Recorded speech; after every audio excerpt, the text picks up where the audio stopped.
Buenas noches, profesor. Ahora voy a presentar el desarrollo del midterm número 1 del curso, el desafío de la dualidad contable entre Perú y los Estados Unidos, el caso Andina Global Tech. Como una pequeña introducción, hablaremos sobre lo rigurosa adaptación que tiene que tener una empresa, en este caso la empresa Andina Global Tech, que es una empresa peruana de tecnología, enfrenta un desafío con la dualidad contable al operar bajo la normativa del NIF en el Perú y del USA GAAP en Estados Unidos.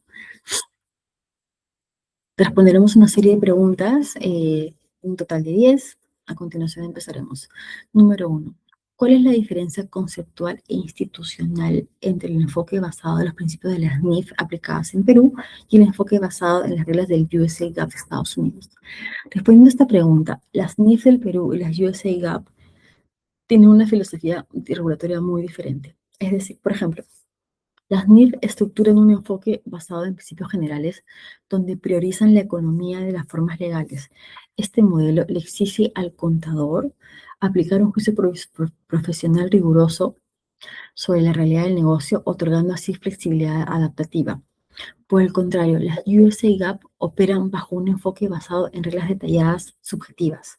Es decir, tienen una rigidez en un entorno institucional norteamericano donde tienen una alta litigiosidad judicial, donde la FASB busca las reglas exactas para evitar demandas de los inversionistas. Para esto, Andina Global Tech significa que mientras que en Perú reporta un bajo criterio económico general, en Wall Street sí debe alinearse sí o sí a los reglamentos regulatorios milimétricos que comparten allá. La pregunta número 2. Compare el rol supervisor de la Superintendencia de Mercado de Valores en el Perú frente a la Security and Exchange Commission de Estados Unidos. ¿Cómo afecta esto a cada institución la credibilidad del reporte financiero de la empresa? A ver, el rol de la SMB en Perú y de la SEC en Estados Unidos reflejan una madurez en sus respectivos mercados porque son diferentes. La SMB supervisa la transparencia de un mercado en crecimiento, donde el financiamiento bancario tradicional predomina sobre el bursátil. Su enfoque busca dar un estándar de confianza básico para proteger al inversor local, es decir, al inversor peruano. En contraste, la SEC es totalmente diferente. Resguarda un mercado más profundo porque es un mercado a nivel mundial con diferentes regulaciones y tiene una capacidad más alta de fiscalización y las sanciones penales son más severas. Ambas instituciones, desde sus puestos, afectan la credibilidad de la empresa, pero de forma distinta. Es decir, la aprobación de la SMB valida nuestra disciplina contable y la solvencia solamente ante bancos locales, mientras que la conformidad de la SEC otorga a la empresa Andina Global Tech un respaldo institucional global que es indispensable en Wall Street para captar a los nuevos fondos de inversión, que es lo que finalmente queremos, ¿no? En el bloque número 2 de preguntas hablaremos sobre el entorno económico y los usuarios de la información. La pregunta número 3. Explique cómo influyen las variables macroeconómicas peruanas, tasa de interés BCR, en la calidad de relevancia de estados financieros que Andina Global Tech presenta ante los inversores internacionales.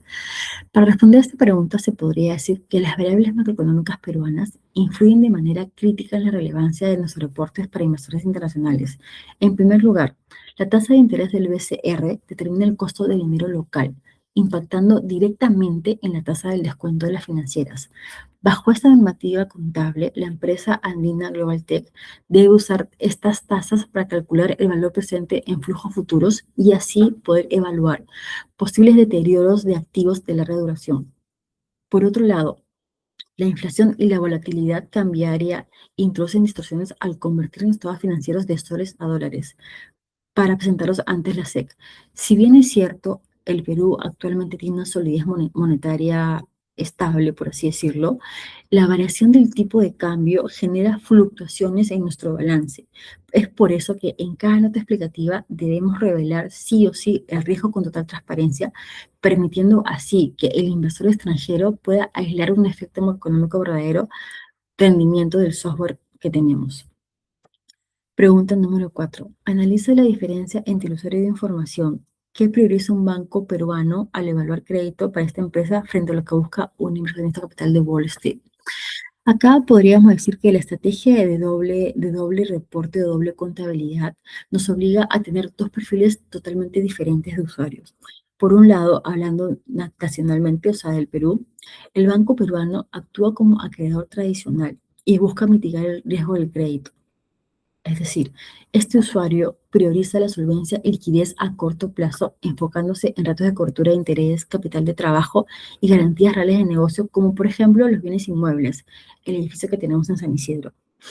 El banco requiere sí o sí una certeza de que la empresa va a generar flujos operativos para poder pagar la deuda. Por el contrario, el inversionista de Wall Street no busca eso, busca una rentabilidad asimétrica mediante el crecimiento exponencial. Es decir, lo que a él no le importan las garantías físicas, no le importan los bienes inmuebles, los autos, lo que puedas tener a nombre de la empresa. Lo que le importa es tu potencial de escalabilidad en la bolsa de valores y tu forma de penetración en el mercado, porque eso te genera una pasarela de pagos asumiendo conscientemente un mayor riesgo. En el bloque número 3 vamos a hablar sobre los criterios y las diferencias de la evaluación. En la pregunta número 5, respecto al edificio de la empresa que tiene en Lima, ¿cuáles son las consecuencias de los ratios de apalancamiento al usar un modelo de revaluación NIF en Perú y tener que eliminarlo bajo el USA GAAP de Estados Unidos? A ver, hablando del edificio, la valoración del edificio de San Isidro en Lima genera un impacto directo y opuesto a la estructura financiera de Andina Global Tech. Bajo las NIF en Perú, la gerencia optó por un modelo de revaluación, es decir, retasación.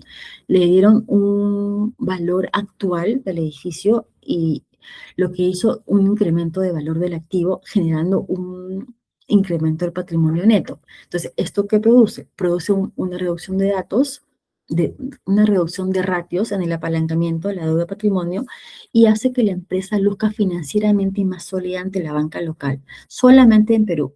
Sin embargo, cuando volteamos a Estados Unidos para reportar bajo la USA GAAP, este efecto se elimina. No lo podemos usar, ya que la FASB prohíbe estrictamente la revaluación de los bienes inmuebles. Es más, por el contrario, exige que se le ponga el costo histórico, es decir, el costo inicial, el costo verdadero. ¿Esto qué hace? Nos genera una disminución de patrimonio, lo que eleva el ratio de apalancamiento, mostrando un nivel mayor de endeudamiento ante el analista norteamericano. Pregunta número 6. Sustente técnicamente por qué el método de evaluación de inventarios LIFO es aceptado por la normativa tributaria norteamericana, pero es rechazada en marco legal peruano. A ver, si vamos a hablar de los inventarios LIFO, este método de inventario LIFO es una discrepancia entre incentivos fiscales y los balances internacionales.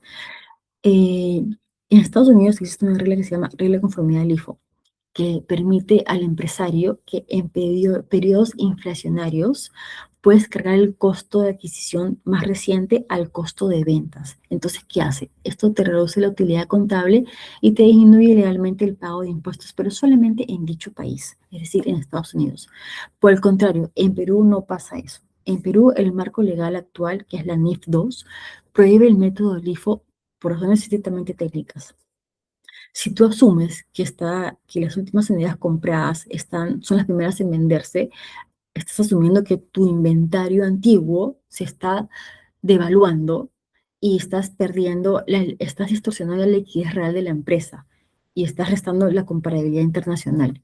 Y eso no es correcto, por eso es que en Perú no lo permite. En el bloque número 4 vamos a hablar sobre la transparencia y la credibilidad internacional.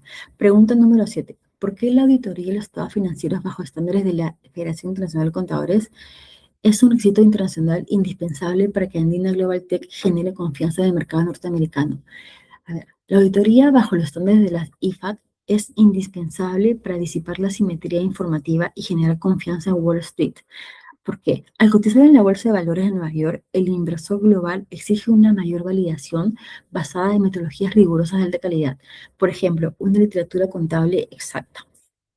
El estudio que hizo Hernández Pajares y Núñez Laguna, que es un estudio de auditores, demuestra empíricamente el nivel de cumplimiento normativo y la transparencia financiera de ciertas empresas. Entonces, esto le da a las empresas un respaldo. En Wall Street, las empresas que son auditadas por las denominadas Big Four exhiben índices de transparencia significativamente mayores con relación a otras. ¿Por qué? Porque estas empresas denominadas las Big Four tienen una reputación sumamente alta y mitigan el riesgo de adoptar estándares de desconfianza en el mercado norteamericano. Entonces, podemos decir que es bueno tener una buena auditoría. En la siguiente diapositiva vamos a hablar sobre la pregunta número 8. En la pregunta número 8 hablaremos de qué manera el riesgo país debe ser revelado en las notas explicativas en estados financieros exigidos por la SEC para no inducir al error de inversores extranjeros. A ver, si vamos a hablar del riesgo país, el Perú constituye una variable exógena fundamental para la empresa. Esta quiere decir que se debe desglosar detalladamente en notas explicativas ante la SEC para garantizar la transparencia y no inducir el error al inversor extranjero. Al ser una empresa tecnológica operando en una economía emergente, el reporte financiero exige sí o sí dos tipos de análisis, el cuantitativo y el cualitativo. Hablemos del cuantitativo. Aquí debemos revelar la sensibilidad de las operaciones ante la volatilidad del cambio del sol frente al dólar y la evolución de tasa de interés soberana.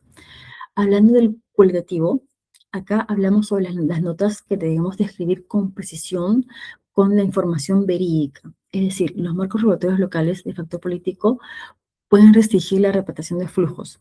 Wall Street castiga severamente la opacidad, por ello es muy importante revelar el entorno real del Perú para que esto pueda permitir a los norteamericanos, a los fondos norteamericanos, modelar completamente las primas de riesgo sobre sus bases objetivas. En el punto número 5 hablaremos sobre análisis y la solución estratégica. Pregunta número 9. Si los estados financieros de la empresa logran una correcta conciliación bilingüe y binometraria, ¿cómo ayuda el análisis financiero internacional a la Junta Directiva a decidir una futura expansión hacia mercados como Chile o Colombia? A ver, hablando de una conciliación bilingüe y binometraria, una vez que se alcanza, el análisis financiero internacional se convierte en una herramienta clave para la Junta Directiva de la empresa y así poder evaluar una expansión hacia Colombia o hacia Chile. El principal valor es contar con estados financieros estructurados bajo estándares globales que nos otorgan una comparabilidad regional absoluta. Al evaluar estos mercados, el CFO de la empresa puede realizar análisis transversales directos, midiendo así con precisión matemática los márgenes de rentabilidad operativa proyectados y así la eficiencia del uso de capital frente a los competidores locales que también aplican las NIF. Asimismo, también permite presentar carpetas de inversión estandarizadas ante bancos multilaterales y fondos de capital privado en los países de destino. En definitiva, un análisis internacional elimina las fronteras contables y mitiga el riesgo de una mala asignación de recursos hacia Sudamérica. Pregunta número 10. Como CFO de Andina Global Tech, ¿qué estrategia o sistema de gobernanza corporativa implementaría para reducir la asimetría de información en el mercado local, Bolsa de Valores de Lima e Internacional New York SA? Como CFO de Andina Global Tech, implementaría una estrategia de gobernanza corporativa basada en tres pilares para mitigar así la asimetría informativa entre la Bolsa de Valores de Lima y la New York SA. El primer pilar sería la creación del Comité de Auditoría Dual, integrado por especialistas certificados tanto en las NIF del Perú como el USA GAAP, para así eliminar discrepancias entre ambas, es decir, conciliar la información. El segundo pilar sería una política de divulgación simultánea y bilingüe. ¿Por qué? Porque así asegura que un hecho de importancia sea liberado de forma automatizada al mismo segundo de la plataforma, tanto en la SMB como en la SEC, es decir, en ambas. Y como tercer y último pilar sería una firma de auditoría global. En este caso, alineando con la evidencia que hemos antes expuesto, contar con la contratación de una firma de auditoría de prestigio global como PricewaterhouseCoopers, Ernst Young, permanente en la empresa, nos da un respaldo a nivel internacional, porque esto actúa como un sello de garantía reputacional que disipa las dudas de los inversionistas de Wall Street y así consolida nuestra credibilidad en la bolsa de valores a un nivel mundial. Y como finalmente, como conclusión, podemos decir que la doble contabilidad que maneja Andina Global Tech en ambos países demuestra que la evaluación contable requiere gestionar profundas asimetrías institucionales entre los mercados. La transición de las NIF en Perú y la USA GAAP en Estados Unidos exige una sólida traducción de la realidad económica de la empresa, donde el éxito regulatorio de nuestra empresa depende críticamente de contar con firma de auditoría global de prestigio. ¿Por qué? Porque esto nos genera un valor agregado y nos genera un respaldo. Implementar una estrategia de gobernanza dual y reportes financieros unificados no solo mitiga el riesgo país en los inversores de Wall Street, sino que también reduce la simetría informativa y consolida la plataforma idónea para expandir la operación de nuestra empresa, no solamente en Chile y Colombia, sino también podemos ampliar a más mercados. Y bueno, profesor, eso sería toda mi presentación. Muchas gracias.